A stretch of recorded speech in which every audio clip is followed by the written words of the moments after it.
Welcome back to Autism Live. I'm Shannon Penrod. We're here at the Center for Autism and Related Disorders, and our special guest right now is Dr. Jonathan Tarbox. And you have an exciting new group that you're working with, the Autism Research Group. Tell us about what they do and what your goals are right now and how we can be involved as parents.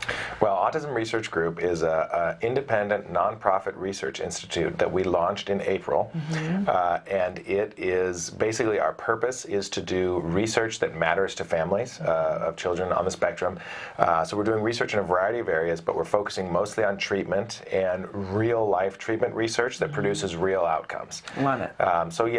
There's a lot of research out there. Probably 90% of autism research is really important stuff, but it doesn't really produce a real change for the families who are involved in it right then. Yeah. And so we hear complaints about that constantly from the parent community, saying, well, okay, this is great, and maybe what you're doing, most of the research is being funded. Maybe 10 years, 20 years down the line, there'll be implications for how it might be able to help a family. But how about my kid, like today, who can't brush his teeth, or who is having a tough time getting a job, or we can't go to the restaurant and have dinner in peace as a family, Right. So we're focusing on research that addresses real life issues like that. Okay, well, I think that's amazing. And so parents can write in and tell you what they would like for you to research, correct? Yeah, exactly. Yeah, we have a big part of our research we're calling our parent-generated research initiative, and what it is a whole line of studies that we're developing right now that are based on parent preference. And so the usual sort of scientific approach is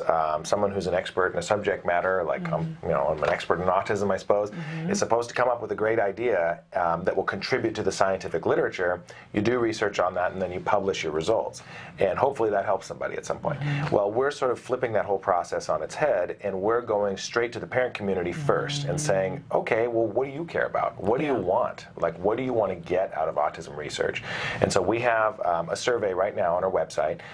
If folks go to www.autismresearchgroup.org, there's a link that says Make Your Voice Heard, and folks should click on that. If they have a family member on the spectrum, click on that and take our survey. It won't take more than 10 minutes at the most. It's 10 questions that basically ask family members to rank in order of importance different topics in autism research, and then has a bunch of open-ended questions that literally just say, we're going to do research on autism, what do you want us to do?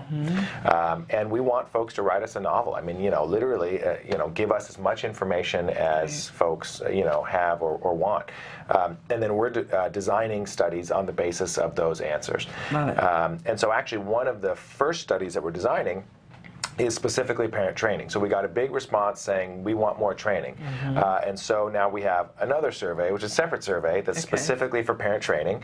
And we're writing a grant proposal right now to get funding to pay for parent training and to evaluate its effectiveness. And so what we want to know, I mean, we have lots of great ideas for what we should train parents on, but we want to ask parents, well, what do you want help with?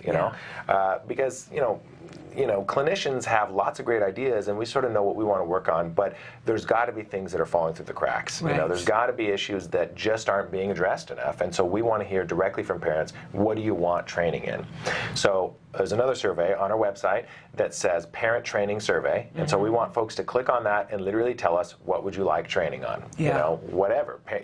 Teaching my kid how to get dressed in the morning, or dealing with homework, or dealing with, getting a haircut, the dentist, whatever it is. Folks should just write down what they need help in. Okay. Now, I do want to make one thing clear. Yes. There's a movement right now in California with some funding agencies that don't have enough money to pay for the treatment that they are mandated to pay for, and so they are suggesting that parents can treat their kids instead of having professionals do it. Okay, and so it's called various things. It's one of the main things that it's called is the parent training model, and so they're suggesting that basically with maybe 6 months or so of training from an ABA professional, you as a mom should be able to just take over your kid's treatment now. This is ridiculous. There's absolutely no research to support this model. It's not justified by the scientific literature at all. It's a money-saving scheme, is essentially what it's about. So don't get, I don't want your listeners to get that confused with what we're talking about with parent training. Okay. What we're talking about with parent training is not a substitute for professional ABA treatment. It's a Right. supplement. It's Right. a complement to professionally delivered treatment. So your kid, especially if you have a kid under the age of 7 or so, should be getting intensive, one-to-one professionally delivered ABA. In addition to that, you should be getting training in terms of how to optimally help your kid maximize the skills that he's getting. So that's what we're talking about. So we're doing a separate study, a separate grant to pay for that, so parents won't have to pay for it. What topics do you want training on? Okay, good to know. Thank you for the clarification. And as always, thank you so much for coming in and giving us your time. It's so fun to hear these things and have my mind twisted in a different way than I normally think of, right? But it's great and it's very useful, and our watchers, our viewers tell us all the time that they really love when you're here on the show. So thank you so much for being here. Thank you. Happy to be here.